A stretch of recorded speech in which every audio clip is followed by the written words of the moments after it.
Allie Parker. Here I am. Welcome, finally. Thank you. I'll just say a quick little story on how I know you. Please. So I flipped this house back in, what was that, 2020, 2021? Around then, yeah. In North Raleigh, and I get a call. You can brag. It was Northridge. Yeah, it was Northridge. And I get a call from you about, like, I don't know, you're making an offer. And at the time, it was crazy. So, Yes. like, we were getting multiple offers. Yeah. You guys were a little over asking, I believe. Yep. And what's funny is I don't think I talked to you since, but when I called you and said your offer was the one that was accepted, you were like, great. And I think there was, like, a couple mistakes on the offer or something. And you were like, great, that's awesome. I'm on a boat right now. Do you remember that? I don't even remember that. You don't? No. And you were like, yeah. I was on a boat? Yeah. You're like, sorry, I'll fix it later. I'm on a boat. I just want to make sure we got it. You don't remember that? No. I do, because I was like, normally I wouldn't admit that. I'd be like, I am at my desk on my office, like, very professional. Very professional. No, because I thought, this girl's filling out offers on a boat? Like, Yeah. that's what I want to be doing. That's the I've dream. just learned to probably not tell people that. Yeah. I thought it was sick. So you've made that my life goal, is to win an offer on a boat. Great. But let's highlight this coffee. This is crema. Am I saying that right? Yeah. I think so. Yeah. Crema. Because I think crema is like the foam that comes out like on espresso, like that You're top. going to know that better than I think do. that's called crema. I'm pretty sure. Anyway, crema, bakery, and coffee. Yeah, it's in Cary. What road is it off of? Do you know? It's West Cary. I don't know. Okay. I don't either. But this is the Tanzania blend. I'll tell you the hints that you should be tasting as you're drinking it. This is like wine. Big wine girl. Are I you? haven't had wine in 2 years, but big wine girl.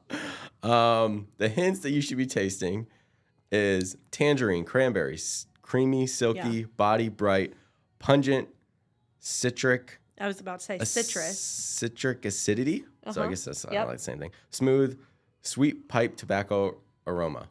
Yeah, it's not bitter at all. It's good. Yeah, I haven't tried it. So they've listed everything that you can list of like a note on a coffee, and they slapped it on the bag so they couldn't miss that way. Yeah. Well, but it's family owned. Sometimes we do that with real estate too.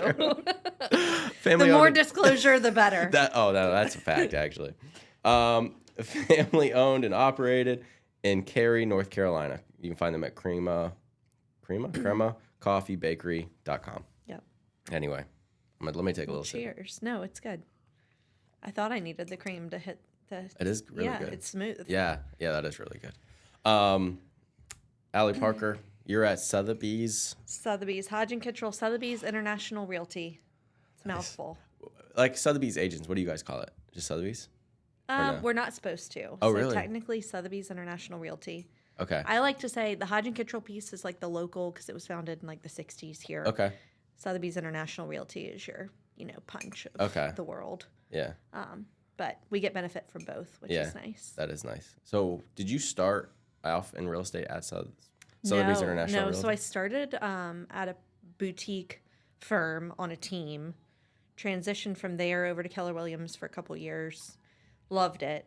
And then when Sotheby's International Realty, the local office was looking at Cary, they started talking to me about helping them kind of establish a brand presence in Cary, and that's where. Oh, really? That's where we blossomed. When we did that deal, you were at Keller Williams, right? No, it was before. I was at a small boutique brokerage. Mm-hmm. Really? Yeah. Do you mind saying what it was called? It was Christina Valkanoff Realty Group. Okay. Yeah. Okay. Okay. Maybe I saw then you went to Keller Williams or something after that, because it was the Cary office, right? Yes. Yeah. Okay. KW Cary, which was awesome. Yeah. So, yeah, that's cool. Yeah. What were you doing before you got your real estate license? So I got my degree in fashion and textile management and was designing clothes for Belk in Charlotte. Really? Yes. Were you living in Charlotte? I was living in Charlotte, and my boyfriend at the time, was moving back to Raleigh to help start a property management company here on the commercial side. And he was like, hey, I'm going to Thailand because I'm going to take some time off work. And I was like, I want to go to Thailand. So quit my job, found out the next day Belk had sold to big, they weren't going to be family owned anymore. My position was eliminated. So God is good. And came back here, worked a small stint at the Cary Chamber of Commerce. Okay. And then transitioned into real estate after that. Why real estate? Well, I learned at the chamber that I really liked connecting with people and community. but I was also doing kind of like sales and membership stuff. And I was like, I am okay at this. Yeah. And so combining those two things, it just made sense. I already had my real estate license. I got it while I was designing clothes just to have it because my family's always said, you'll buy a house one day, at least get a referral on it. Yeah. Smart. So we put it to work. So what year did you actually get your license? 2016. Okay. And then what year did you go like full time? My first sale was January of 2019. Oh, wow. Okay. So Yeah. I got licensed January 2019. Really? I mean, of course, I didn't sell Yeah. until like, I don't know, October, November of 2019. Yeah. But I was also 19, so. I was about to say you're a lot younger. So So it might have been January 2018. I don't know. I can't remember. Okay. It's all a blur before. before the COVID market. Yeah. So what do you think kind of propelled your business from getting your first sale in January of either 2018, 2019 to where you're at today? Well, all credit goes to my best friend in the world who was like, yeah, I trust you. And I was like, really? And so she was my first sale. She bought a condo in 5 Points. Adorable. What propelled it from there, it's never been about production or money or anything other than serving the client in front of me. And a commercial broker told me before I even started in the firm or in the industry, if you do a good job for one person, they're going to go tell somebody else. Mm-hmm. But if you do a bad job for somebody, they're going to go tell 100 people. So just always do a good job. Yeah. And so that's been my goal ever since starting. And I think that's what's really motivated me is people can feel that, there's no commission breath. There's no awards. Like if you asked me my production last year, I just had to look it up before I came in here. So it's What was just your about production the last people. year? Just over 50 million. Wow, nice. Yeah. Congrats. That's Thank sick. you. And that was with having a child and Yeah. my assistant having a child the week after me and being out for 3 months. That's right. That's crazy work. Yeah, it was cool. That's awesome. What was that first year in real estate like for you? Like, was it pretty easy for you or was it challenging? No, real estate's never easy. I wouldn't say it was challenging either. It was just finding ways to be creative, I think, which I really like. The design aspect of it came into play.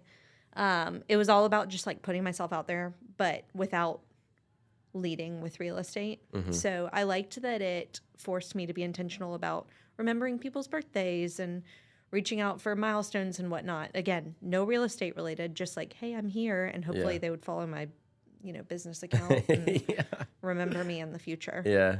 Yeah, your Instagram was always creative because I feel like your captions always had something to do with like the house. So, for example, like the house that we did the deal on was Fiesta, and you were like, had a thing about like Fiesta. Oh, and, yeah, of course. party. I think we like closed in May too. Yeah. So I always thought that was super creative and cool. My Instagram has always been lacking, but I've always looked at Allie Parker Residential. Well, thank you. Real I'm estate definitely page. not like the forward face Yeah. video person. Yeah. More about the house. But Yeah. That's awesome.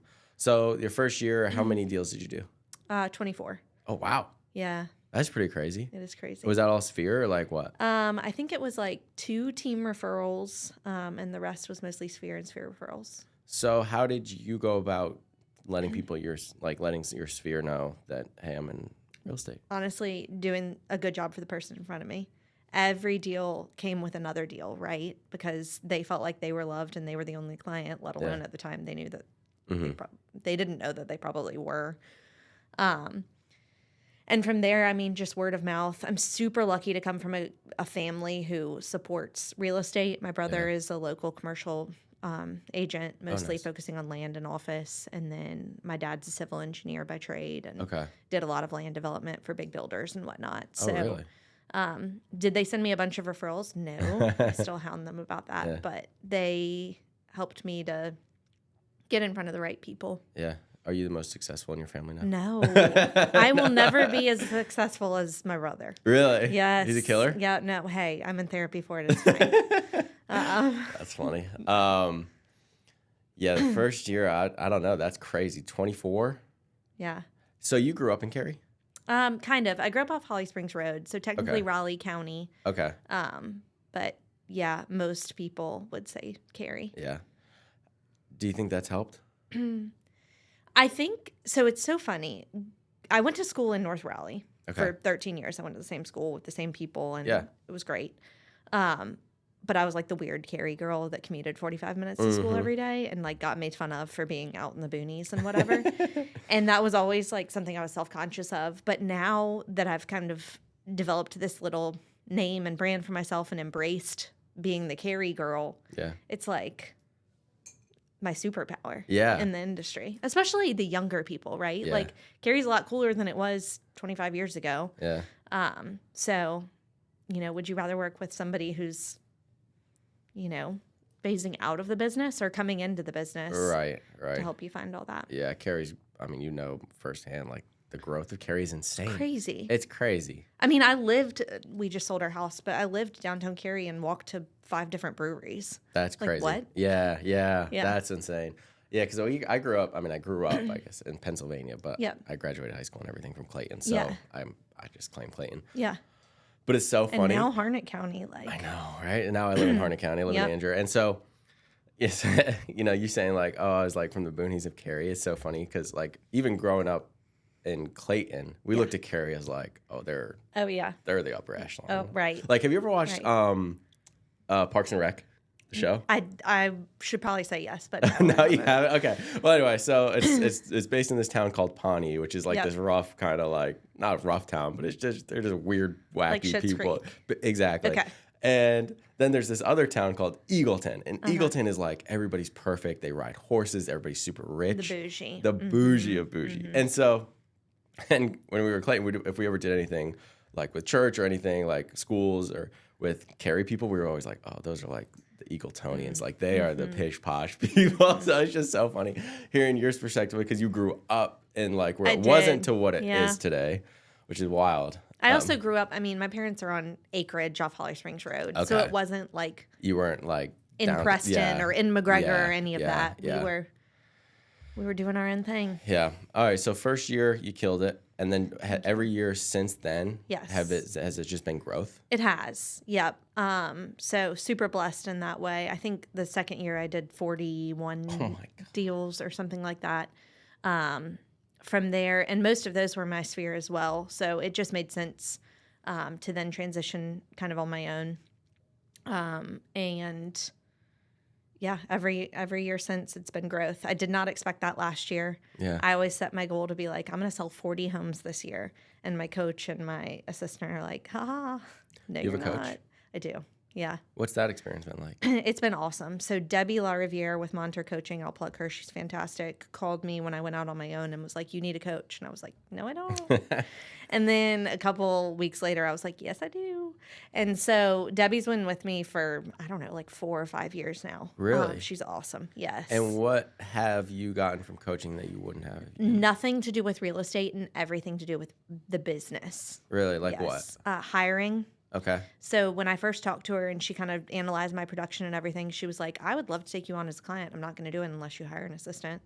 And I was like, I don't need an assistant. And then a couple weeks later, I'm like, I need an assistant. Yeah. So she helped me onboard Mary Jo, who's been with me for 5 years now. I was 6. She's phenomenal. And then last year, as I was having my first child and everything, she was like, you need to bring on another agent. And I'm like, no, I don't. Couple weeks later, I come back and I'm like, yes, I do. So she helped me onboard that. She's just a lot of hiring, a lot of, P&L and looking at expenses and keeping those. We're very high profit, low margin. Okay. Thanks to Debbie. Yeah. So just thinking of things as a business owner and not as a real estate agent. Yeah. Sounds a lot like a Keller Williams model. She has a background at Keller Williams. Okay. As well. Okay. Yeah. I mean, I loved Keller Williams model. I think it's I think Me too. their whole like the tree that they have. I think it's I was lucky enough when I was at Keller Williams, I was in Gary's top 50 mastermind. So I would go to Austin and sit in a room with him and just hearing him talk and his perspective on things. And Jay Papa's on too. If nobody has signed up for the 1%er, it's a Friday email that's sent out by him. It's incredible. Really? And it's very high D for people like me. It's like 3-minute read. And I'm like, I got 3 minutes. We're good.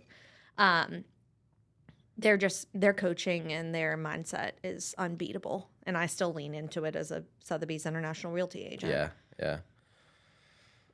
Do you think coaching is like the thing that set you off the most?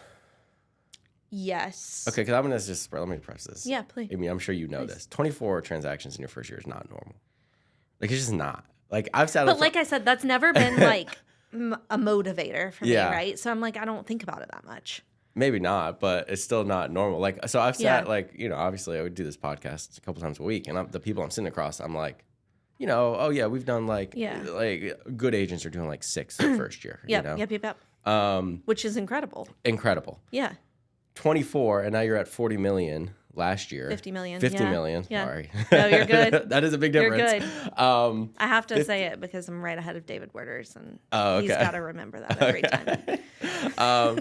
50 million. Like, I guess, I don't know. I know there's no like secret, obviously, but like, do you feel like it's a combination of the coaching? It's a combination of, is it Systems. It's 100% okay, systems. so talk to me about those. Yep. So I was lucky in my first year. Obviously, I was a part of a team. There was a transaction coordinator, both list side and buy side. Had great help. Had a great mentor. Christina was fantastic. I don't want to say she taught me everything I know, but she definitely laid the foundation. Yeah. And then from there, when I went out on my own, it was really abrupt, and my whole phone contacts were deleted. So I literally started over when I went to Keller Williams. No way. Yeah. I had to type in my husband's phone number to call him and tell him like, hey, I'm starting a brokerage. But anyways, so that was cool and a good motivator and everything. And then I was slower because I was out on my own now. So I built systems, email templates. If buyers were, sorry, buyers, if you're listening to this, wasting my time, like, how am I going to get them to stop doing that? Yeah. How do I gain control back? So different things like that. And then I think I did like 60 transactions on my own without a assistant, which is when Debbie was like, you need to hire somebody. Yeah. And I was like, you're right, this is too much. And then I credit Mary Jo from there. I mean, there's no way I could do anything that volume without her.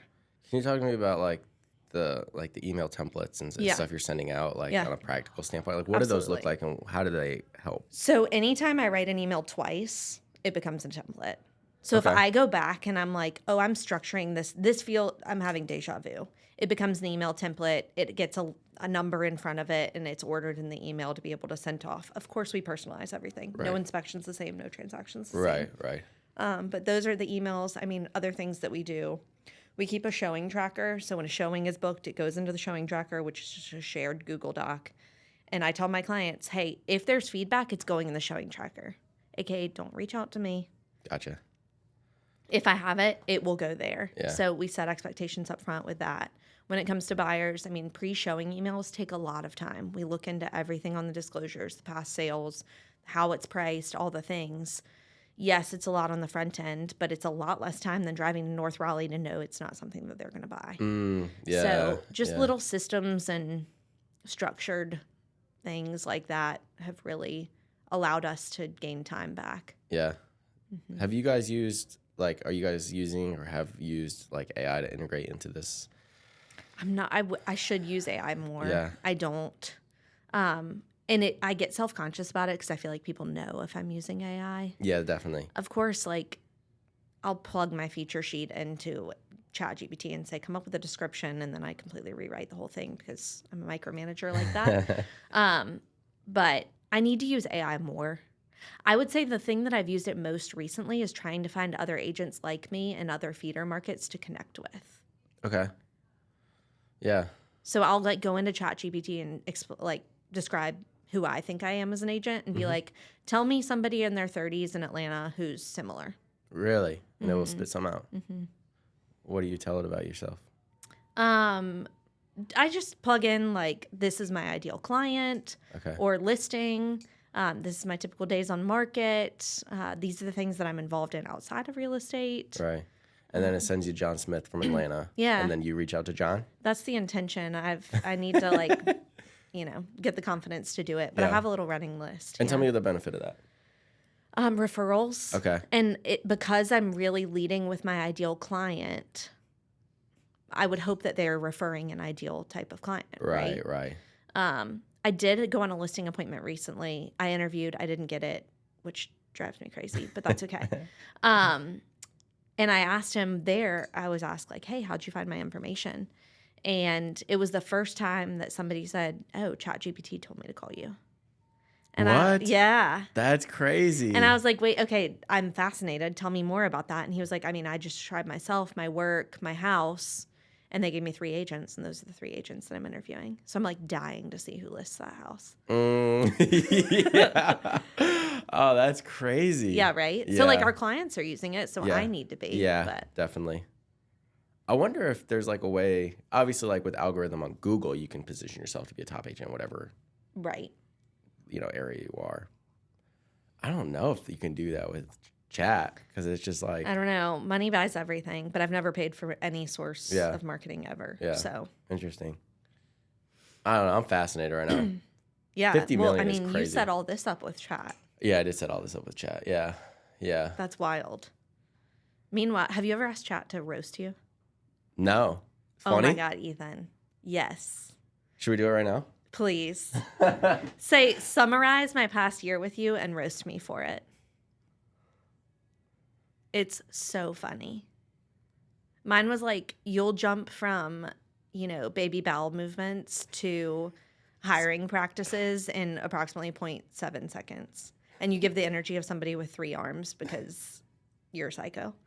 I'm like, they're not wrong.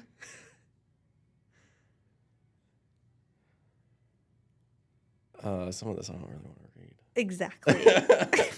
It like knows you to your core. Yeah.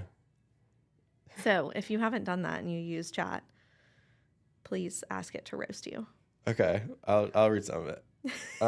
Ethan, your past year with me has been the most elite mix of ambition, chaos, and random side quest I've seen in a long time. Yep.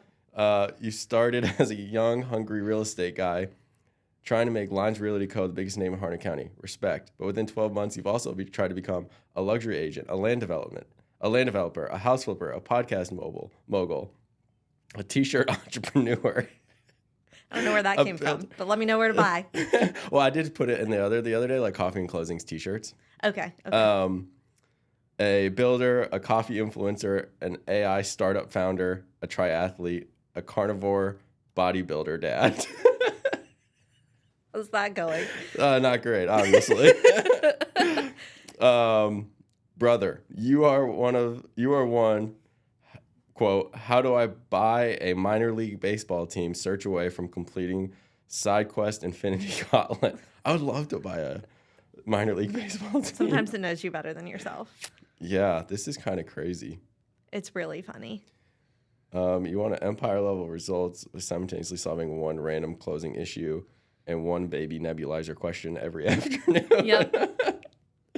Your core personalities this year: 10% patience, 20% hustle, 30% caffeine, 40% what if I did something huge. All right, let me read this final roast. Final roast. You don't need another business idea. You need one calendar, 8 hours of sleep, and to finish the 7 things you've already started. That's true. That's great. And it's good that we can laugh about it. Yeah, because it's true. It is. And that's why, like, when I told Allison, my wife, that I wanted to start a podcast, she was like, this is just another idea you have that's not going to be executed. Yep. And, but at least that I did execute. I started that. That's so good. Here we are. You know, Yeah. this is great. My husband's totally opposite. He's like, oh my God, she has an idea. And now it's going to be her entire personality until it's done. Yeah. Yeah. I did spend, hours, like late at night, hours trying to code this. And anybody can steal this idea because I'm never going to finish it because I couldn't get ChatGPT to work do it. Code this training software for real estate agents. So, and I got it pretty good actually. Like, it was like it was just an ugly website basically, but like there was 3 difficulties: easy, medium, and hard. And easy was like, it's cold calling. And so you would call and they would pick up the phone and then you'd, pitch whatever your pitch is. And then they would give you feedback. Like, so it would give you objections. And then you'd work through those objections. And then at the end, you would try to close it. And then it would give you a score of like out of 100 and then what you can work on better next time. And you do it from there. And it worked pretty good. That's cool. Yeah, it was cool. But then I was like, this is taking up way too much time for something that I'm probably never going to even try to sell because then I just it's a good idea. Thanks. I minored in entrepreneurship and my final project was on cheese tape. So it's a lot better idea. What's cheese tape? Tape made out of cheese? Yeah, like have you ever been into a burger and everything went out the back or like your burrito falls? Yeah. Yeah, I love it. Did you get a good grade? No. I was like, here I am at NC State. I'm going to work with food science people. This is going to be great. No, it was awful. Are you a big food person? I do like food. Yeah. Yes. This is a baby, not food. But yes. Oh gosh, when are you due again? June 15th. Nice, coming up. Yeah. Are you ready? Second go around, you don't really have time to think about it, but ready as I'll ever be. Yeah. Just like everything else, we'll figure it out. Yeah. It'll be great. That's awesome. Yeah. So. How is it having a almost now 1-year-old and gonna be a newborn? Total chaos, but I think God's trying to teach me to slow down and use leverage, which I've never been great at. So I'm trying to lean into and listen to what this season of life is really, really coming to head. Yeah. Also, if people are watching, I'm not crying. Fun fact, I cry every time I laugh. So quite a bit. Yeah. Yeah. That's crazy. That's just, so I'm having a good time. That's hilarious. Is your baby sleeping through the night? What's your son's name? Whit. Whit? Is he sleeping through the night? Some people would say yes and some people would say no. He's been a terror recently, but I asked the daycare teachers yesterday, I'm like, tell me what's going on. And they just kind of like looked at me and they were like, you're having a baby, duh. And I'd never even thought about that, but apparently he knows that. And so he'll wake up once or twice, but it's not too bad. Okay. Yeah. No feeding or anything. No. Really? Yeah. That's good. Yeah. What about you? Are you sleeping? Do I sleep? No, I'm just kidding. My wife hates. She goes, Ethan, you always say on the podcast way too much that are like our baby's problems and never like how great of a baby she is. My baby is wonderful. Perfect. She's a perfect little baby. Well, even they could be the worst baby in the world and they're still wonderful. Yeah, no, she's the best. No, she literally is. I said if she slept through the night, like she would literally be perfect because she doesn't cry during the day. She's a very happy baby. Yeah. For whatever reason, it's just her personality and just always happy. But I'm like, she has one flaw, and she doesn't sleep. Yeah. That great. I will say she doesn't nap. So. Oh, really? Like it's okay. Wake up and go time until we're down for bed. Really? Yeah. Okay. Yeah, she naps all right. But we had 1 month. It was probably like all of February and into March. Is that right? Mm-hmm. It's the end of April right now, right? So maybe all of March. She slept through the night, like 12 hours. Not one night would she wake up. And I was like, this is perfect. We're in it. Yeah. And then she gets sick. And I don't know. She got like some RSV, and then that turned into bronchiolitis or something it's called. I don't know. Have you had an ear infection yet? No. So, but she was pulling at her ears. Yeah. And so we take her in, and they're like, there's fluid, but she's also sick, so it could be from that. But it's not like irritated like an infection would be. Yeah. So they didn't think she had one. But then, I mean, these last like 3 weeks have been every night. Last night, through the night. Yeah. You're in a good mood today. Yeah, I am. I woke up. Your clients are going to be happy to talk to you. It's going to be great. Right. I dread, the agent on the other side when I have not slept, when we're doing a repair negotiation. I'm sorry. Yeah, she, I don't know if this is you, but when she would start to sleep through the night, we're like, we would wake up and we're like, oh no, we didn't turn on the monitor or something. Oh yeah. We didn't hear her. That's the first instinct. Yeah. And then they're like, oh no, we're fine. She just happened to be a good baby that night. So that's terrific. It's cool though. Yeah. Parenthood's cool. It's the best. Yeah. And she's great. And it's just this whole new love of my life type thing where I'm just obsessed. And it's interesting. I saw a TikTok or a reel or something the other day, and it was like, children force you to slow down, but that's the whole point. I'm like, oh, wow. Yeah. What a good perspective. It is, yeah. She has, to some extent. Yeah, definitely. But this has been the best year of business I've ever had. Really? Yeah. That's awesome. Yeah, probably, I don't know. Do you think that's correlated? I think so. I think I'm more motivated now. Before when it was just me and Allison, I did well enough where I was like, we can go out to eat wherever, and it was fine. We can, had money in the bank, and everything was fine. And I didn't need more per se because we were doing all right. But now it's I want Amelia to have something. I would love it if she can graduate high school and we can be So it's a driver. Yeah, here's $1 million in an account that we started investing in when you were an infant. That kind of thing. That's great. So that's the driver. Yeah. When you say best year in business, are you talking strictly like real estate transactions or like development and all that you're doing on the side too? Yeah, real estate transactions. Actually, it's probably been the worst year of flipping houses. Well, yeah, obviously. Yeah. It's been a rough year flipping.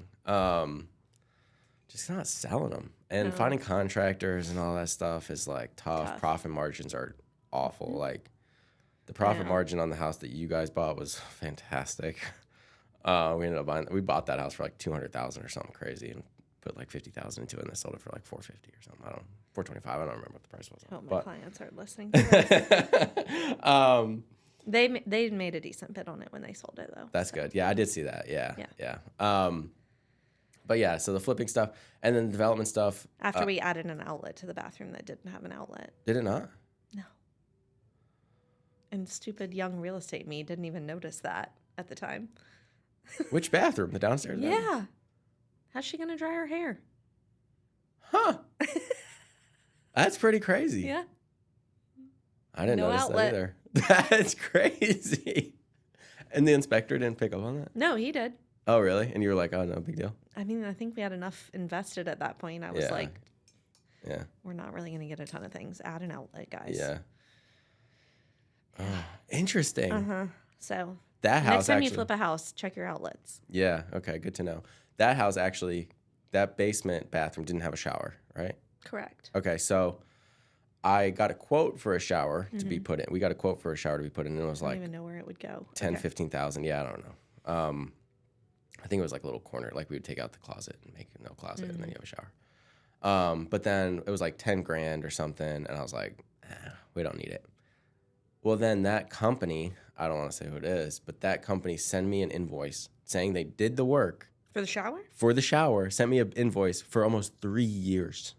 And I kept writing back, like, never. There's no. Hopefully they didn't put a lien on the property or something. No, they didn't. I put, I sent them, like, pictures of the MLS, like, that we listed it, and there's no shower in there. I'm like, this didn't happen. Do you still use them? No. Good. I think. My father-in-law, who I flipped the houses with, is an attorney, so I think he sent him a letter. Okay. Stop it. Okay. So that silenced Helps it. to know people. Yeah.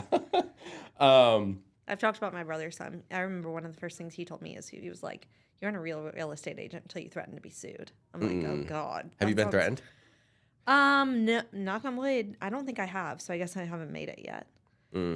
But yeah, I definitely haven't made it yet. I know commercial world is cutthroat. Really? Have you threatened to be sued? Not sued. No, I've been reported a few times to the commission. You haven't? Scandalous. No, knock on wood. You haven't? No. Everybody I've talked to is like, oh yeah, we've been reported. And it's like stuff that it gets dismissed. So I do a lot of judicial sales. Yeah. I've wanted to report like 87 people, but I don't. My clients do. Oh, really? Yeah. I've never reported anybody. I've never reported anybody either. I don't know if I've had an agent report or a client report anybody either. The craziest real estate story I've ever had is it was like 2 days before closing. I was a young baby agent. And I got this addenda from an agent who was listing the house that my clients were buying. It was new construction, beautiful. And it was like, hey, I need your clients to sign this before closing. And I was like, okay. So I'm reading it, and I was like, does this say what I think it said? This house isn't built by a licensed general contractor? So turns out, no, it wasn't. It was somebody impersonating a licensed general contractor and pulling permits under their license number. Listing agent knew the whole time. Anyways, the next question, naturally, people always ask is, well, did they buy the house? They did. They got a fantastic deal on it and added washer, dryer, fridge, and added fence and all of these things. And town of Cary, had been inspecting it the whole time, all these things. So it was fine. But, yeah. And then after closing, the agent showed up on my client's doorstep and was like, next time you need an agent, let me know. Allie was dramatic. I was like, oh. What? Yeah. Did you report the agent? It's not that big of a deal. Did your client report them? No, my client ended up deciding not to report them. That is insane. Yeah. What a joker. Yeah. Did you ever reach out to the agent and be like, what do you think? I don't have a relationship with these people? I think I just let it lie. Yeah. But sometimes that's what you have to do. Yeah. No, I got reported to the commission this year. Well, 2025, actually. And I can talk about it because I thought it was the stupidest thing. So I do these judicial sales. And You were telling me about that. did Very I cool. Did I? Yeah. You didn't tell me about Okay. this. You were just talking about So I do judicial. these judicial sales. Yep. And part of for people listening who don't understand the process is we list the house like a normal house under the general statute of a judicial sale. Right. So we accept an initial offer, the commissioner who's appointed by the courthouse. Yep. And I send that initial offer to the commissioner. It's up to him whether he wants to accept it or not. Totally. So we get an offer. He accepts it. So that puts the house under an active under contract. Correct. They go, this other buyer, don't know who they are. Not the buyer under contract. Not the buyer under contract. Wanted to see the house Okay. on a Saturday or something. We went under contract on a Sunday. And they canceled their appointment. And later, I never thought anything of it. They canceled their appointment on a Saturday, whatever. We went under contract. And we had a bunch of showings on the Saturday, so it wasn't a big deal. And we go under contract. It's under now that 10-day upset period. Yep. So 10-day upset period goes by. The buyers, nobody outbids them. Yep. They get the house. Okay, great. Then I get an email from the commission like, there's a file complaint against you, yada, yada, yada. Here's the whole thing. You have 14 days to respond. Did you get the envelope in the mail? No. The brown envelope? You just got an email? I just got an email. Oh, people always talk about the brown envelope. Really? Yeah, I don't Yeah. know if that's really a thing anymore. Huh. Is it? I wouldn't know. Good for you. It's not, because I wouldn't know. And he reports that I never told them that there was an upset period, even though it's in the listing description. Here's I have it in the docs on MLS on how the judicial sale system works, how our commissioner specifically works. And this was not your first one? No, this is not my first one. Okay. And so he reports me saying that he believes that I withheld information about the judicial sale system so that I can personally buy the house for myself. You're not under contract. I'm not under contract. It's some random real estate agent, some random buyer that I've never met before. But because he files a complaint, I have to respond. I have to respond. And they want me to respond with every offer we've gotten, which at that one we had 3 or 4 offers. Okay. Initial offers, and then they picked one, and then nobody wanted to go to upset bid. So they picked one. I had to send all of the correspondence with all of those offers. And then I had to send all of my correlation with his realtor, which was How did they have time to read all of this? I don't know. And I had one voicemail from his agent that I guess I didn't call him back about the houses under contract. Can we still look at it or something? And I never responded. He left me a voicemail, but it was just like a missed call kind of thing. Right. So I had to send that voicemail in, and then he made a remark about that I'd never responded to his email, which is why that's unethical or something. And then can you imagine? I had to then send more stuff in, and then they eventually said, okay, obviously you didn't do anything wrong, so this case is closed. But it's just crap like that. Waste of time. Waste of time. And I'm nervous because I've never had a deal. I've been reported once, another time for not taking my sign down. So I got the. Are you serious? Yeah, I got the cancellation it was a Tuesday. The husband and wife were divorced, and then they were getting back together. So then they were like, we're deciding not to sell anymore at this townhouse. Great, fine, I'll take the listing. Yeah, down. congratulations. Congrats on the marriage. So it was 7 p.m. She calls me. He's like, can you send the cancellation or the termination agreement over? Whatever. So I do. It was in Clayton. I live in Anger. I was like, I'll go tomorrow at some point and pick up my sign and lockbox. 9 a.m. the next call, I got a call from the real estate commission. Hey, there was a complaint filed against you. Your clients filed it against you? No, it was another realtor.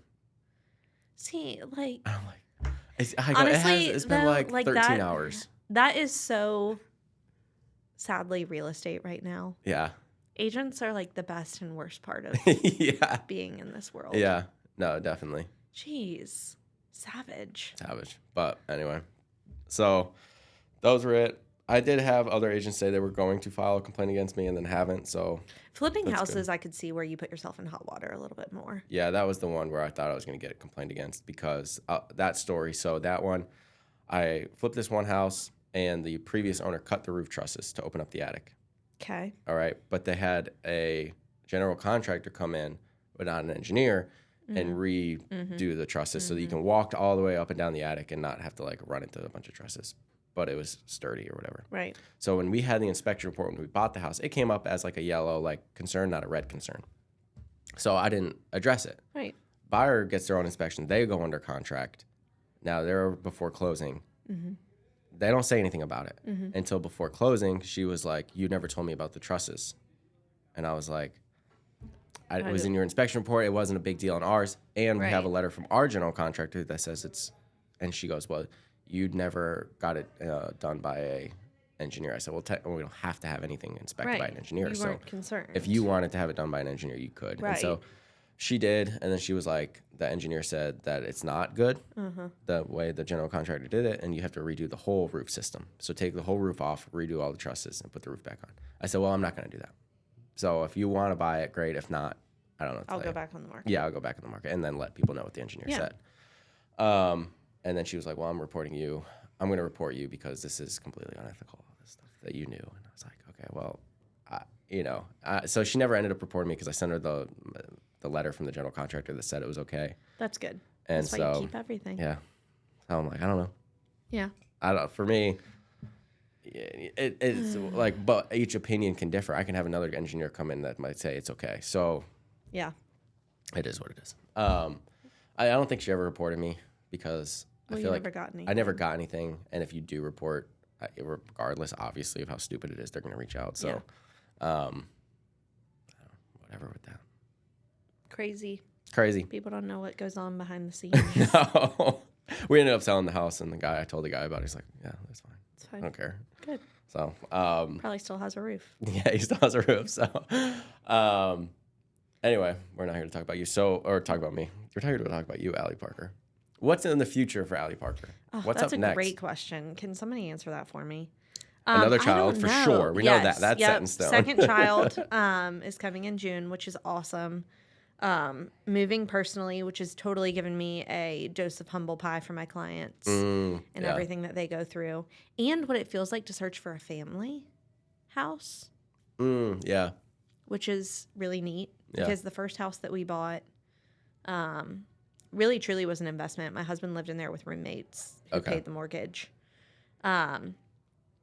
And that first house has paid for all of our other houses. Really? We've never had to put money into other houses as we've, moved on. Yeah. The second house was more of an investment too. We bought downtown Cary in 2021 before it went crazy. Yeah. So was looking good timing. Yep. And then are about to purchase our family house, which is way more emotional and scary and long term. So it just gives you a lot of empathy for a lot of my clients who are doing the same thing. Right. And having to navigate the buy-sell situation and all that. Mm-hmm. Yeah, because I always found we recently thought about maybe moving. Mm-hmm. And I'm not an emotional attachment to things very big. Yeah. But this house, the thought of it, I was super emotional because I was me and Allison spent late nights painting and fixing it up, and then we brought our first baby home to this house. And so that I was like, I don't know, I really want to sell. But then that led me with the, like you said, the empathetic side to the clients. And then even the little things, we did put an offer in on another house. I don't think we're going to roll with it, but the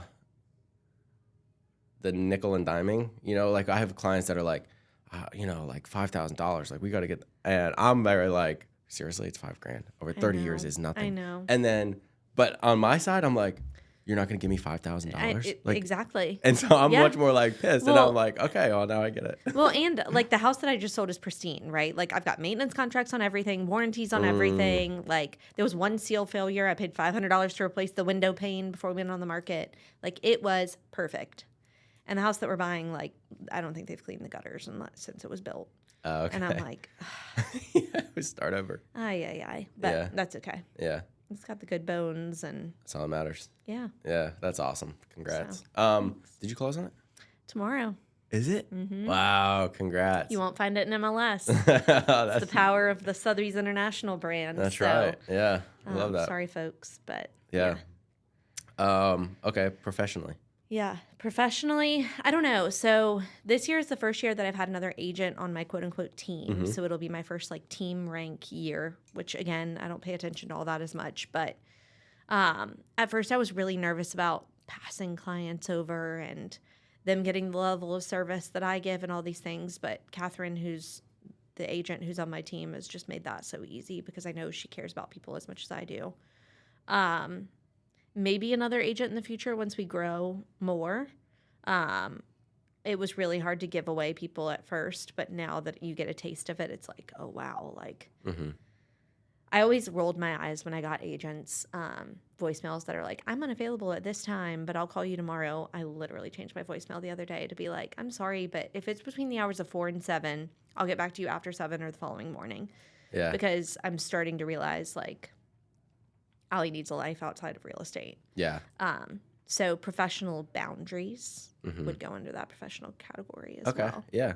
And you have to earn that, I think. Yeah. No, I agree. I agree with that. Yeah. Because I didn't at first, and I'm so glad that I didn't. Yeah. Because, 1, I appreciate it more now.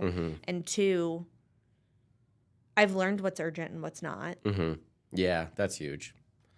Yeah, I think especially if you're starting out, freaking just grind. Oh, my gosh. Like, yes. I think people, this whole, like, anti-grind culture is, like, gone a little too far. You got to earn it. Yeah. And if I need to grind, I'm going to grind. Yeah. Yeah. Like, I passed off a luxury client recently to an agent on my team, and I took on a $250,000 buyer myself. And most business people be like, why are you doing that? Like, because it's about more than just the price point or Right. it's the story. Right. Catherine? Yep. So is she just a buyer's agent or is she everything? She's awesome. She's everything. Okay. Yep. So how's that been going for you? I feed listings, buyers, all of the things. It's great. I mean, mostly because of her. All credit goes to her. She was brand new in the business, so she got licensed and joined us. It wasn't somebody that was in it and came over to us. That's kind of nice, though, because then you can kind of teach them the way you do it. Yeah. Yes. Yeah. I mean, there's benefits to both, right? Like, Yes. I'd never be closed-minded to anybody, but yeah, she fit right in, and she's the type who, like, I sent out a call to the brokerage the other day and was like, would anybody host an open house this weekend? And she's like, why didn't you ask me first? And I'm like, because you've worked every weekend the past 3 weekends and you need a break. Yeah. Like, so I try and be that type of leader too. Yeah. Do you guys have team meetings and stuff? We try to Tuesdays. Okay. What do those look like? We, thanks to Debbie, my coach, we structure it by going through 30, 60, 90 pipeline, who's taken care of. We go through listings. So every listing we have on the market, what are we doing this week to get it sold? And then we do a case study. Okay. So I'll put up a scenario that happened to me that week and let Mary Jo and Catherine brainstorm on how they would have handled it. Gotcha. And then we talk through how I handled it. Not that that's right, because I want to hear how they would have too. And that's how we learn. So that's neat. great. That's cool. Yeah. Yeah. So you're open to other agents in the future? I think I have to be. I mean, if I'm blessed and lucky enough that clients continue to roll in, then yeah, absolutely. Yeah. So reach out to Allie Parker if you want to join us. Not right now. Not until like September. Yeah. No, I mean, I don't know if I still want to sell, right? Like that's one of the best parts about the brokerage that I'm at now is that leadership's in production. Okay. Like at Keller Williams, they're not. Right. So they can kind of walk the walk and talk the talk and give you advice, knowing what's going on in the market because they're actually selling. Yeah. So I always want to stay in that piece of it. Gotcha. So we'd have to continue to grow a little bit more. What would your ideal team look like in a perfect Allie world? Maybe like 3 people in production and 1 to 2 admin marketing people. Okay. Keeping it tight. Yeah. Yeah. I think so. What's the ideal agent look like for you? Catherine. Go talk to Catherine. No, really hardworking, open to learning. Like, for example, when you send out a call for an open house, it's not about the freaking open house. It's about helping the agent who's going to feed you business. Yeah. Right? Yeah. Like, so long-term mindset. Somebody who cares about the people more than they do the commission. Yeah.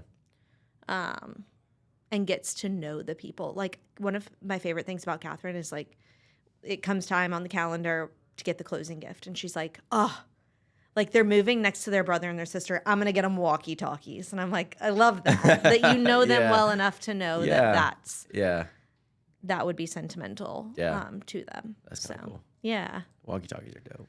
Oh, that's awesome. Yeah, well, big things. Do you guys set goals, volume goals, transaction goals? We do. Very realistic. Like I said, my goal this year was to sell 40 homes. I think we've already done that. But That's good. but I have to like reverse set, right? Or else, because I'm the type of person who's like not going to eat, sleep, or breathe or spend time with my family until the goal is met. Gotcha. It's my toxic trait. It's awful. So I kind of have to back it down so that I can meet those 40 and then relax.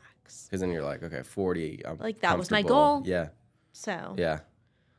back it down. Yeah. I often set goals that are like not attainable for me. So Too many? Too much? too much. Like this year, I had a goal of 30, which up until like a week ago, I was like, this is impossible. But now I have like No. 5 people under contract right now. So I mean, I'm you like, could sell 30 if you started now till the end of the year. I have no doubt about that. yeah, I think so. But I mean, the first, because I always, like Q1 has always been my best. For the last 7 years, it's been the best. That's interesting. Right? Yeah. Everybody I talk to is like, that's weird. Yeah, but I don't know. So you're really good at like putting in the work at the end of the year.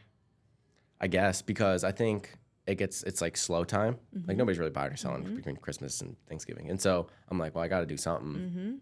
And that's when we're like, That's pumping really stuff out. interesting. And so Q1 Q1 is always my worst. So Q1 this year has been terrible, Okay. like awful. I think I sold 2 also houses. sucked. Yeah. Well, I thought it was gonna be great because interest rates went down.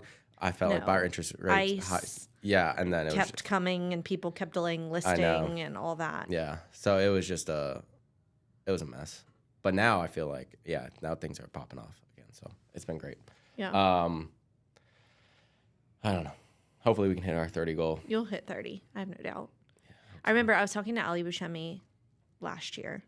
If you haven't had her. I had her on a couple episodes ago. I'm sorry I haven't listened, Allie. I need to listen to that. And she was like, I want to do this year. And I was like, you can do that. And I remember her being like, I can? And I was like, yes. Yeah.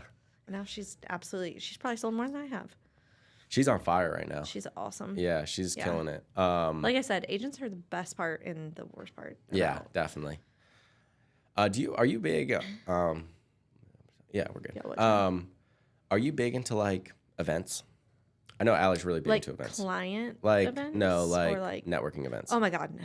Really? No. Okay, I've never been to one. I mean, I've been to like local Really? stuff, so obviously. Yeah, local involvement, if Yeah. you count that as networking, like volunteering. I was on the Town of Cary Greenways Committee. Okay. Well, I don't Super go that duper involved in the YMCA of the Triangle in multiple capacities. I was chair of their Young Professionals Board. I was on their executive search committee, all of the things. But like. But you're not going to like Dallas to an event? No. Like a Sotheby's thing? No. Okay. No. Sotheby's International Real Estate. Yeah, Realty. thank you. No, they have their big event in October, and like timeline wise, it's just not going to work. Yeah, yeah. But no, that gives me so much anxiety. Oh, really? And my main source of business is like Sphere and past client referral. Well, really, it's past client referrals first, Right. Okay. and then Sphere. So, is there opportunity to grow through like meeting those other agents? Yes. Yeah. But I don't know if that's where I want Yeah, that makes sense. that to grow. Yeah. Yet. Yeah, because I've never been to like one of those kind of events before. Like Compass Also- does theirs in October too, and I'm like, should I go? Should I not? That's kind of a lot of money. I like the smaller, more local stuff more than anything. Yeah. Yeah. Kind of like the little coffee group that we've put together. Yeah, And forced you into. No, it's great. What is that about? Like, But I've sent 2 referrals to that in the past month. Oh, really? Yeah. One to Smithfield and one to Creedmoor. Oh, wow. Nice. That's great. Yeah. So like, selfishly, it's been great. Yeah. Why'd you start that? So Justin Daniel did a transaction with him similar to you, established a relationship because we worked really well together. He's like Mr. Wendell. And as I've become more hyper local, I've noticed that people reach out and be like, oh, do you sell in Smithfield? And I'm like, I don't even know where Smithfield is. No. So I needed like different local partners to refer to and connect with. And us all being kind of younger agents, I'm probably the oldest, put together just a little group. Even if it's like, oh, I'm going to go show this client in Andrew because I really love them. But like, I feel like I could text you and be like, is this actually a good property? Right. And you'd yeah. share that knowledge with me. It wouldn't be so, Yeah. you know, Yeah. competitive. So the idea but was more to collaborative. meet people in separate markets Correct. and collaborate on Yes. this stuff. Yeah. Yeah.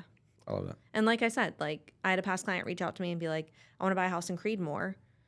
That's great. I know where Creedmoor is. I don't know much about it. Go Right. talk to Emily. Right, She's right. the girl. Yeah. So That's a great idea. yeah. What'd you think of the coffee? It was great. Yeah? Yeah. On a scale of 1 to 10, where would you put it? Oh, Like, gosh. 10's the best cup of coffee you've ever had.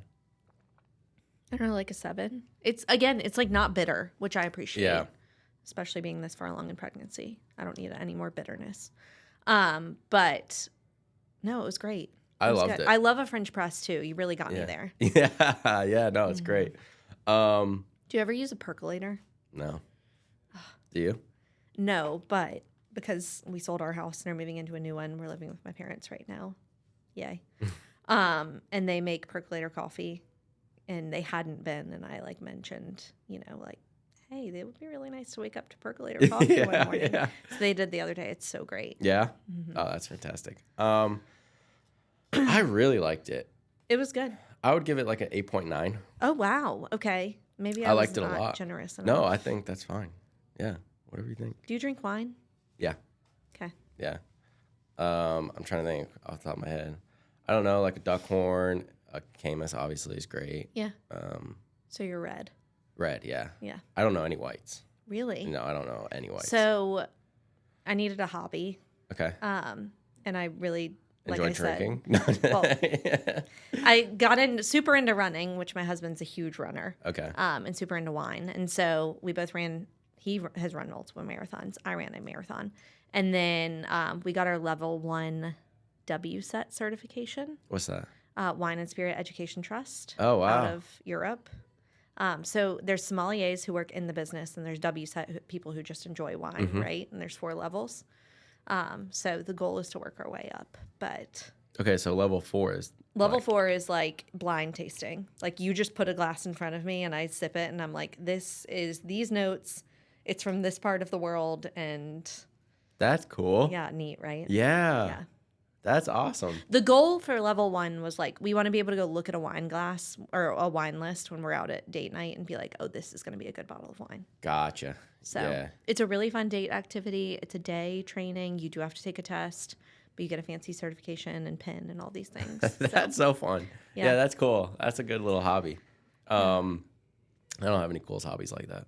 I actually started. You're a hobbyist. Listen to ChatGPT. I know, right? I actually probably have too many. Well, Have you run a marathon? Half.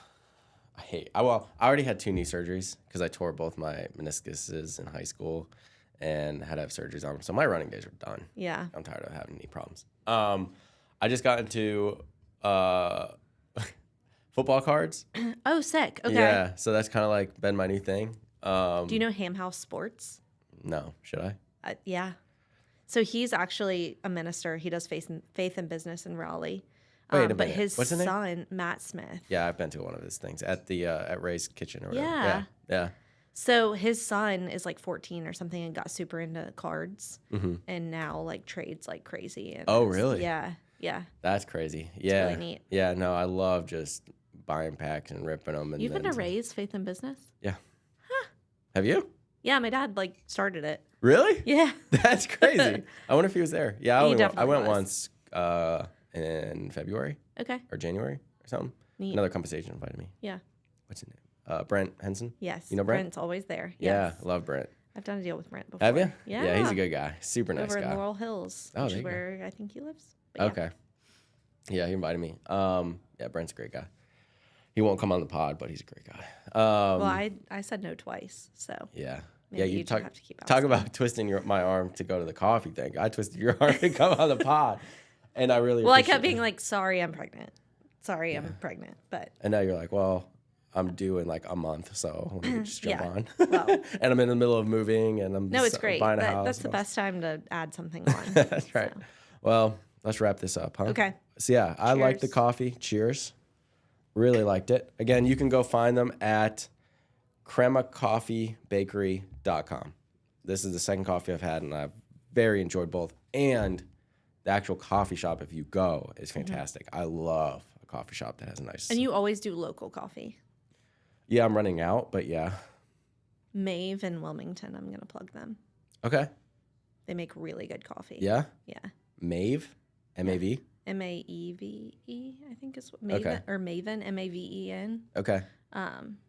Yeah. We'll try them. Give it a shot. Really neat. Should have had them, but whatever. Yeah. They do like a coffee tasting, like sensory smell type stuff. Really? Yeah. I should go. They're That like would be super duper technical. really. Uh-huh. Okay. Yeah, I'll have to try that out. Next 'cause time that'd be you're cool. in Wilmington, like that experience is really neat. Yeah, that would be fun. That'd be a lot of fun to do that because I rate them, but I don't know coffee that well. Oh you God, know? you got to go do that. Yeah, It's awesome. that's fun. All right. Well, Allie, thanks for coming on. Thanks This was for a ton of having fun. me. Of course. Appreciate it. Absolutely. All right. Bye, everybody. Cheers.